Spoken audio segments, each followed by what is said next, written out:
A paz do Senhor, Deus te abençoe em nome do Senhor Jesus. Vamos lá para o nosso estudo de número 18. Você coloca o título Mentes Renovadas, Romanos capítulo 12, do versículo 1 ao versículo 8. Esta parte aqui, a partir do capítulo 12, são mais conselhos pessoais, conselho para cada membro da igreja, como que a igreja deveria viver, como que devemos viver nosso dia a dia. Então aqui Paulo ele começa algo muito importante, que ele vai falar o culto que agrada a Deus, né? Como oferecer a ele um sacrifício vivo. Paulo diz assim: portanto, irmão, rogo pela misericórdia de Deus que ofereçam-se em sacrifício vivo, santo e agradável a Deus. Esse é o culto racional de vocês.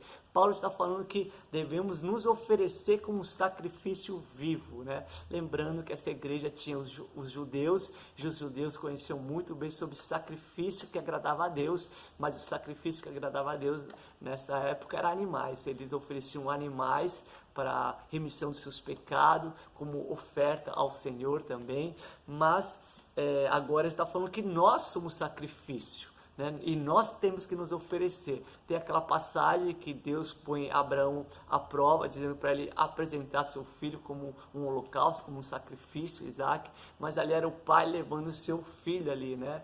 Ali era o pai oferecendo seu filho, era só um teste, era só uma prova. Mas aqui não é alguém que vai nos empurrar, vai nos colocar no sacrifício, não. Aqui está mostrando que há o nosso livre-arbítrio, que são nossas escolhas, e nós que devemos nos oferecer, ou seja, nós cancelamos a nossa vontade, crendo que a vontade dele é boa, perfeita e agradável, e que nós queremos servir a ele, ou seja, nós nos oferecemos a ele como sacrifício. Então os judeus entendiam que sacrifício era oferecer algo ao Senhor, e agora Paulo está falando, vocês que têm que ser a oferta, vocês que têm que se oferecer ao Senhor, o corpo de vocês, né? Ofereçam o corpo de vocês como sacrifício ao Senhor.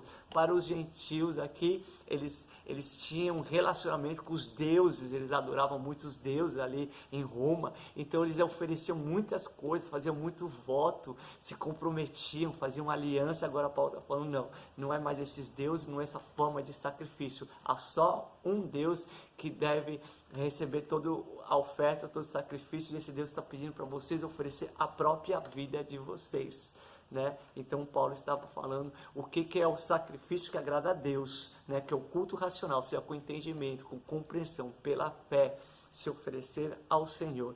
Aí, olha a parte aqui do versículo 2. Não se amolde aos padrões deste mundo, mas transforme-se pela renovação da sua mente, para que sejam capazes de experimentar e comprovar a boa, agradável e perfeita vontade de Deus. Ou seja, para a gente oferecer o nosso corpo, para a gente oferecer a nossa vida, também temos que lidar com esse problema, né?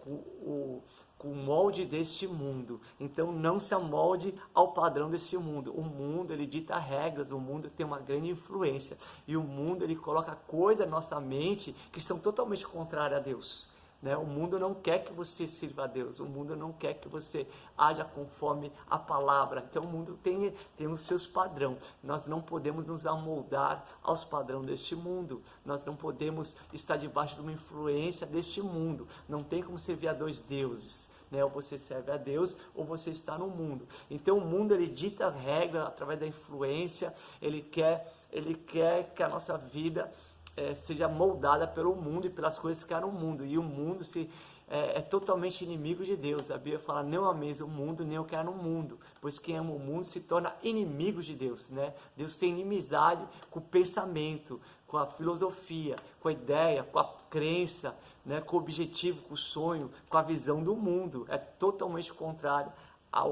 aos pensamentos de Cristo, à vontade de Cristo. Então não se amolde ao mundo, mas transforme-se pela renovação da sua mente. Ou seja, tem que renovar a mente, tem que cancelar o que é contrário às escrituras, cancelar o que vai contra a palavra e colocar a palavra de Deus em nossos pensamentos, ser guiado pela palavra de Deus. Então transforme-se pela renovação da sua mente, né?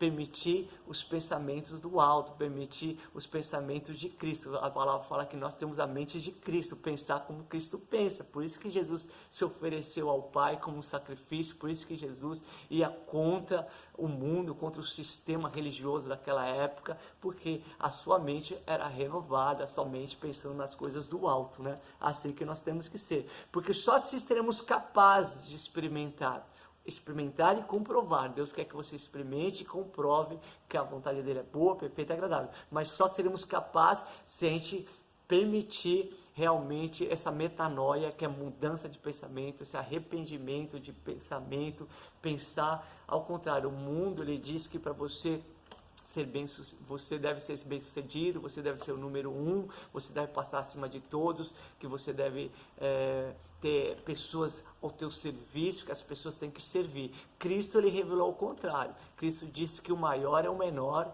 que aquele que serve será grande no reino do céu. Então aqui, agora Paulo vai falar que quando você se sacrifica, né, a Deus como oferta viva, quando você renova sua mente, então você vai ser capaz de lidar com os dons espirituais.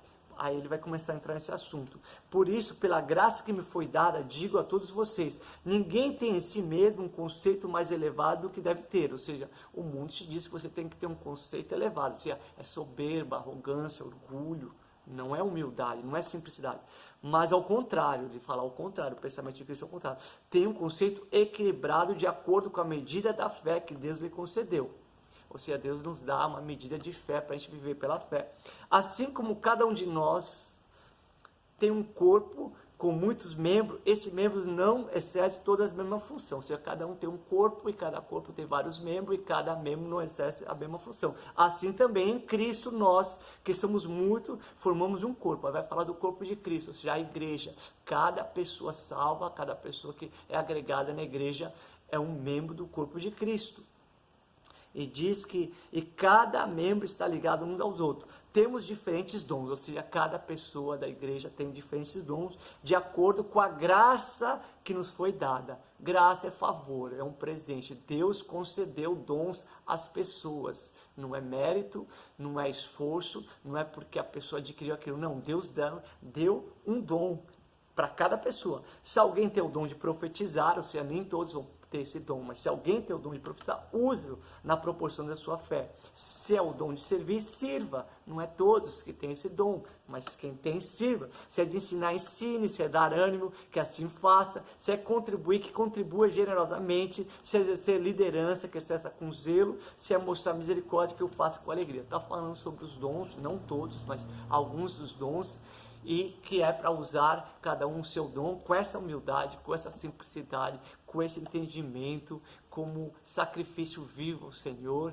Você pega seu corpo, a sua vida, entrega ao Senhor e Ele vai te usar. Ele vai te usar quando você tiver essa mente renovada, quando você não estiver de acordo com esse mundo, com esse século, para servir a Cristo, para servir aos seus irmãos. Assim como o nosso corpo tem muitos membros, e muitos membros a gente nem acaba utilizando, né? E aí a pessoa começa a ir para uma academia, começa a fazer um esporte, começa a fazer uma atividade física, começa a ganhar massa muscular, começa a ganhar músculo, começa a ganhar resistência, começa a ganhar habilidade. Assim também os dons fazem parte do corpo, são membro. Enquanto mais eles são exercitados, enquanto mais você começa a funcionar, começa a usar, mais você vai crescer, mais você vai desenvolver esse dom. Então faça isso, Deus te deu o dom e é para você utilizá-lo, tudo para a glória do Senhor, nunca com orgulho, nunca com soberba. Lembre-se, é para exercer uma função no corpo de Cristo, como está escrito aqui, mas conforme a graça e conforme a medida da fé. Amém? Deus te chamou para você ser uma bênção, Deus te chamou para você ser esse sacrifício vivo, agradável ao Senhor. Vivo, santo e agradável ao Senhor. Santo é separado, ou seja, separe-se para Deus, assim como nós separamos tempo para descansar, separamos tempo para nos divertir. Às vezes passamos muito tempo na frente de uma TV, passamos muito tempo mexendo no aplicativo. Isso vai também nos moldando, isso dependendo do que você está assistindo, isso vai moldando a sua mente.